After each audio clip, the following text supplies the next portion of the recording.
Houston Texans just revealed their disgusting game day plan as huge FU to white owner.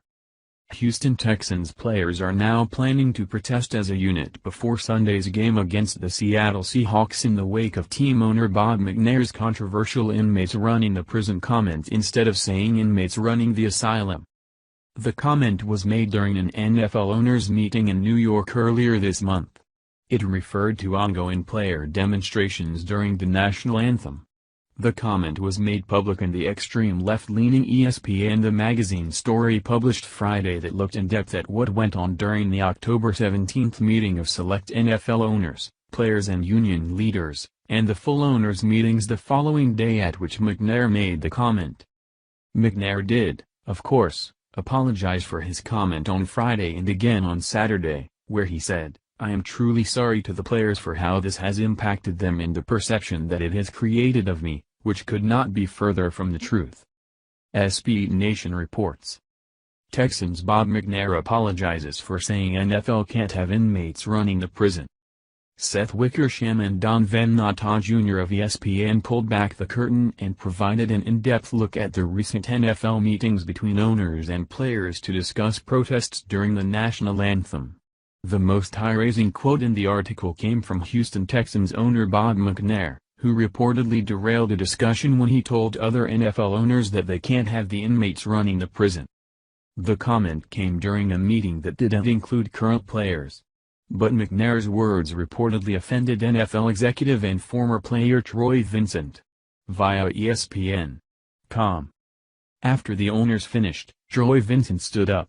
He was offended by McNair's characterization of the players as inmates. Vincent said that in all his years of playing in the NFL, during which, he said, he had been called every name in the book, including the N-word, he never felt like an inmate. That sparked a back and forth with Cowboys owner Jerry Jones, who said NFL owners are historically responsible for the success of the NFL.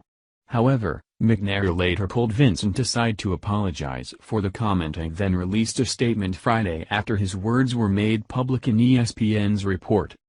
The expression of inmates running the prison or asylum is used to describe leadership surrendering power to those being led. But the optics of owners essentially describing themselves as prison wardens aren't great, particularly because police brutality and systematic oppression are at the heart of the player protests. McNair suggested Saturday that his expression was used to describe the NFL league office as the inmates, but that falls flat when we already know the context of the conversation that led to its use. As Jones spoke, Snyder mumbled out loud, "See, Jones gets it, 96% of Americans are for guys standing," a claim some dismissed as a grand overstatement. McNair, a multi-million-dollar Trump campaign contributor, spoke next, echoing many of the same business concerns.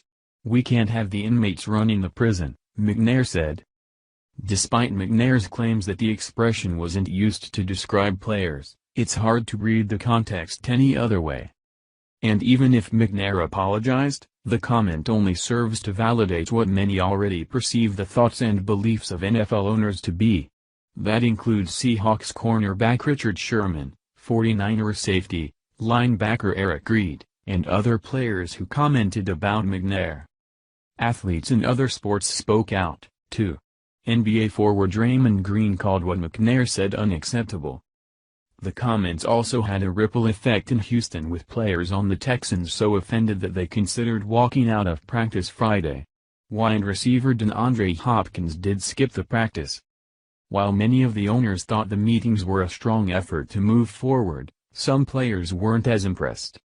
Los Angeles Chargers offensive tackle Russell Okung described the meetings as unproductive at best and disingenuous at worst.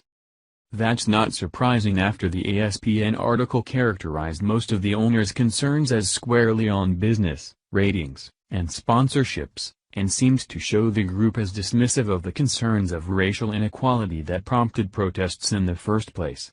Leading the way was Jones, who has pushed for a league-wide mandate to stand during the national anthem like the one he declared for Cowboys players. He said the owners had to take the business impact seriously, as the league was threatened by a polarizing issue it couldn't contain or control.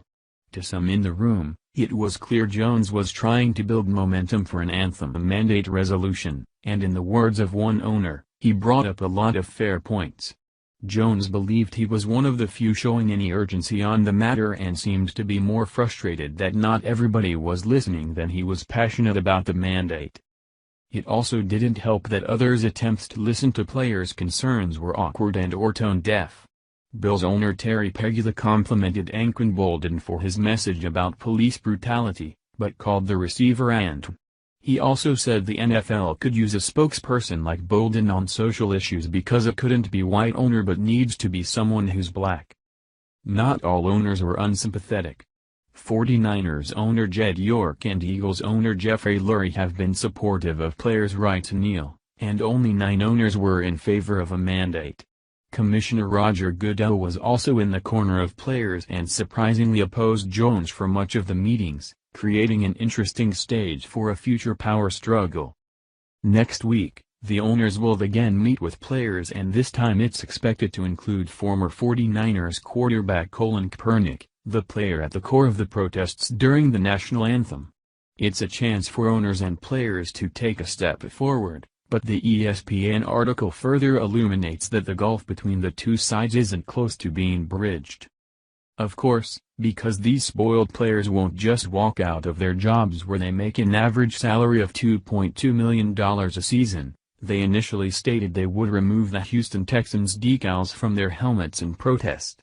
But now, instead, it's being reported they have backed down from that idea and will just kneel during the national anthem instead. So let me get this straight.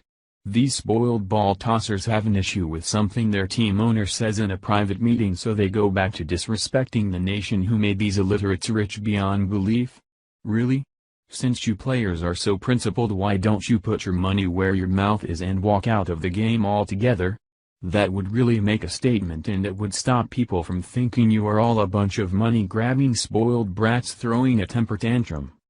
Thank you for watching this video. What do you think about this? Share this on Facebook and Twitter along with your comments.